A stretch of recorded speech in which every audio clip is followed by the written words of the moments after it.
అనేది కొంత ఆందోళన కలిగించే అంశంగా ఉంది కదా. ఎందుకు జగన్మోహన్ రెడ్డి గారు ఆ రకంగా ఆ టైప్ ఆఫ్ పాలిటిక్స్ని తయారు చేస్తున్నాడు అనుకోవచ్చు? ఎందుకు ఆ రకంగా అనుకుంటున్నానది ఆయనే చెప్పాలి. మనం బయట నుంచి మనం కామెంట్ చేసి తప్ప ఆయన మనసులో మనకు అర్థమవుతుంది.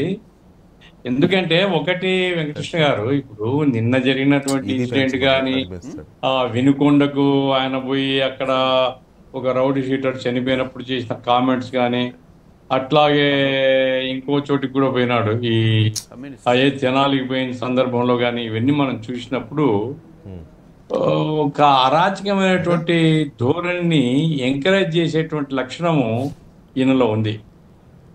ఈయన స్వతహాగా అరాచకత్వాన్ని, దౌర్జన్యాన్ని బలపరిచేటువంటి మనస్తత్వం ఉండేటువంటి వాడు. మీరు కనుక గమనిస్తే వైసీపీ పార్టీలో రాజకీయ నాయకులు ఉన్నారు, నేనేమి ఎవరు లేరని చెప్పాను, రాజకీయ నాయకులు ఉన్నారు. విధి లేక కాంగ్రెస్ పడిపోయిన తర్వాత ఇక కాంగ్రెస్లో ఉండే వాళ్ళందరూ దీంట్లో వచ్చి, అట్లాగే ఇంక తెలుగుదేశం వైపు పోలేని వాళ్ళు ఇక్కడ వచ్చి ఎమ్మెల్యే అయిన వాళ్ళు, మంత్రులైన వాళ్ళు, ఆ తర్వాత మాజీలైన వాళ్ళు, ఇట్లా వాళ్ళు ఉన్నారు. కానీ ఎక్కువ భాగం ఈ పార్టీ నడిపించేది అరాచక శక్తులండి.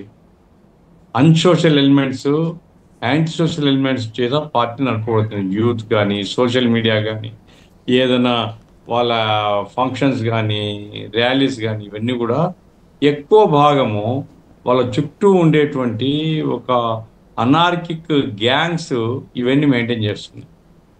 ఈ అనార్కిక్ గ్యాంగ్స్ ఎందుకు మెయింటైన్ చేస్తున్నారు అంటే, నాయకుడే ఆ లక్షణాలు ఉండేటువంటి వ్యక్తి. పోయి పోలీస్ స్టేషన్లో ఎవరో ఉంటే పోయి పోలీసు వాళ్ళు వస్తే తలుపులు కొట్టి పోలీసు వాళ్ళని నెట్టేసి మనిషిని బయటికి తీసుకుని పోయినటువంటి వ్యక్తి చరిత్ర అది. అట్లాగే పులివెందుల్లో పోలీస్ స్టేషన్లోనా? పులివెందుల్లో ఇప్పుడు 25 ఏళ్ల క్రితం. తర్వాత ఆయనకు మానవ విలువలు కూడా పెద్ద ఉండవు. ఎందుకంటే చిన్నాన చంపేసినటువంటి సంగతి, చచ్చిపోవడం సహజంగా చావు కాదు, అది బలవంతపు చావు, దుర్మార్గంగా దారుణంగా హత్య చేసిన చావు అది. అట్లాగే అదే చిన్నాయన దూరం, తల్లి చెల్లి, అంటే ఆ లైఫే ఒక రకమైనటువంటి ఒక అనార్కిక్ టెండెన్సీ ఉండేటువంటి లైఫ్. అతని నాయకత్వం ఉండేటువంటి పార్టీ కూడా అటువంటి పార్టీగా ఉండింది కాబట్టి జనం చాలా తొందరలో ఇంత పెద్ద నిరసన, ఇంత పెద్దగా తిరస్కరించడం రాజకీయాల్లో సహజంగా జరగదండి.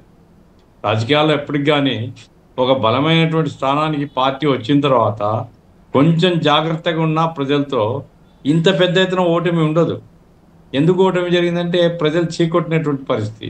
ఈ అరాచక శక్తులు, నేను ఇంతకుముందే మీ ఛానల్ చెప్పాను, నేను మా పార్టీ తరఫున ఒక యాత్ర పోయిన సందర్భంగా మదర్పల్లిలో ఒక లెక్చరర్ చెప్తున్నాను, రిటైర్డ్ లెక్చరర్, సార్ ఈ గవర్నమెంట్ అనుకుంటే నా ఇంట్లో కూడా లాక్కుంటారు సార్, ఎవడో వచ్చి ఉంటాడు, ఏం నువ్వు ఇంతకాలం ఉన్నావు కదా వెళ్ళిపో నువ్వు ఇంకా అని అంటాడు. ఇల్లు వదులుకొని బయటికి రావాల్సినటువంటి పరిస్థితి ఎప్పుడు జరిగింది? చాలా దారుణంగా ఉంది ఇక్కడ సార్. ఎప్పుడు జరిగింది అంటున్నా ఇది మీరు యాత్ర? ఇది ఎలక్షన్ల కంటే ముందు ఒక లెక్చరర్ చెప్పిన సంగతి. అదే అదే ఆయన ఏమంటున్నా అంటే, ఈ అరాచక గ్యాంగులు అన్నీ ఆక్యుపై చేస్తున్నారు, నా ఇండ్లు ఏదో మా తండ్రి సంపాదించిన ఇండ్లు ఉంది నాకు, రేపు వచ్చేసి ఆ ఇంట్లో వాళ్ళు కాపురం పెట్టి నువ్వు బయటికి వెళ్ళిపోవన్నా బయటికి పోవాల్సిందే, పోలీసుడు పలకాడు, ఎక్కడ పోయినా ఎక్కడ న్యాయం జరగదు. అంటే ఆ రకమైనటువంటి ఒక ప్రెజర్ పబ్లిక్లో వచ్చింది కాబట్టి చిత్తుగా ఓడించేసినారు.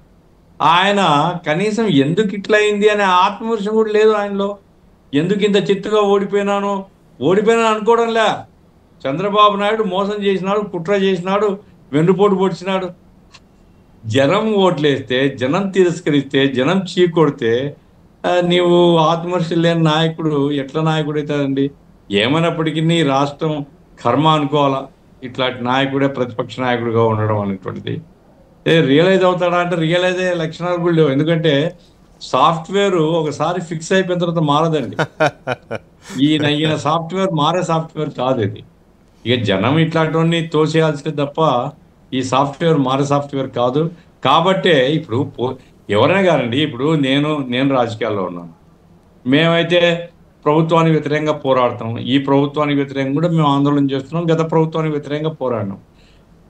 ఇంత పోరాడే వాళ్ళని కూడా పోలీసు వాళ్ళు, అయ్యా మీరు ఇదిగో ఈ రకంగా ఫలానా చోటు వరకు పోండి, ఫలానా చోట అరే ఆడి వరకే మిమ్మల్ని అనుమతిస్తాం, అక్కడ అరెస్ట్ చేస్తాం మీకంటే సరే మంచిదని అట్లే పోతున్నాం కదా. ఇప్పుడు అవును. తిరుగుబాటు చేయడం, పోలీసు వాళ్ళని నెట్టేసి పోలీసు వాళ్ళని కొట్టి తరిమి మనం చేయలేం కదా. ప్రభుత్వం మీదకి వ్యతిరేకంగా మనం ప్రజల్లో పోతున్నాం. కాబట్టి ఇతను కూడా సార్ మీరు 5 వెహికల్స్లో పోండి, 5 కాకపోతే 6 7 మేము పోతామే అని చెప్పొచ్చు. లేదు 100 మంది, 100 కాకుండా 150 మంది, లోకల్ 150 200. ఆ పోయిన సందర్భంలో కూడా ఈలలు కేకలు పెద్ద షో. అది అల్లు అర్జున్ది కరెక్ట్ ఉపమానం మీరు చెప్పింది. అల్లు అర్జున్కి ఏం తెలియదు, రాజకీయాలు తెలియవు. అల్లు అర్జున్ రాజకీయాలు తెలుసుంటే మొత్తం ఎలక్షన్ కోడ్ ఉంటే ర్యాలీ తీసుకుంటూ పోడు కదా నంద్యాలలో. అవును. ఆయనకు తెలుసు. ఆయన ఉదయం లేచిన దగ్గర నుంచి రాత్రి వరకు యాక్షన్ చేసుకుంటుండే మనిషి. అట్లాంటి మీద కేసు పెట్టినారు. మరి ఇతను రాజకీయ నాయకుడు, ఇతనికి తెలుసు, చట్టం ఏందో తెలుసు, పోలీస్ వ్యవస్థ తెలుసు. అయినప్పటికీ ఈరోజు అంటున్నాడు ఏమి ఎందుకు భయపడుతున్నాడు, నన్ను చూసి జనంలో ఆదరణ ఉంది, ప్రభుత్వం మీద వ్యతిరేకత ఉంది కాబట్టి భయపడుతున్నాడు. భయపడకపోవడం చంద్రబాబుతో సమస్య కాదు. ఇక్కడ పోలీస్ డిపార్ట్మెంటు వాళ్ళు లా అండ్ ఆర్డర్ మెయింటైన్ చేయాలా. కాబట్టి వాళ్ళు అయ్యా ఇంతమంది పోండి, ఈ పద్ధతి చేసుకోండి, మేము చేయనీయము, మేము రానివ్వమని చెప్పడం. పోయినసారి జగన్మోహన్ రాజ్యంలో అదే జరిగింది. ఎవరిని బయటికి పోనీయాలే, ఇండ్లలో ఉంటే అరెస్ట్ చేసినారు, హౌస్ అరెస్ట్ చేసినారు, బయటికి పోతే బస్సులో ఉండే వాళ్ళని లాక్కొని పోయినారు, మహిళల్ని అర్ధరాత్రి తీసుకొని పోయి పోలీస్ స్టేషన్ కూర్చోబెట్టినారు. ఇవన్నీ అతని రాజ్యంలో జరిగింది. ఇప్పుడు ఇతను కనీసం చట్టాన్ని గౌరవించాల, పోలీసును గౌరవించాలని అనే దృక్పథం కూడా లేదు. అక్కడ వాళ్ళు ఇతనే ఇట్లున్నప్పుడు అతని కింద ఉండే వాళ్ళు ఏమంటారు, వాళ్ళు పోలీసు వాళ్ళ మీద యుద్ధానికి పోవడం, ఇక రపరపలాడించడం, రపా రపా రపా పొట్టేల తెల్లలు దిగుతాయి అంటే. పట్టెల తెల్లలు దిగటే అనే డైలాగ్ ఏమిది, రేపు మనుషుల తెల్లలు తెగొడతామని.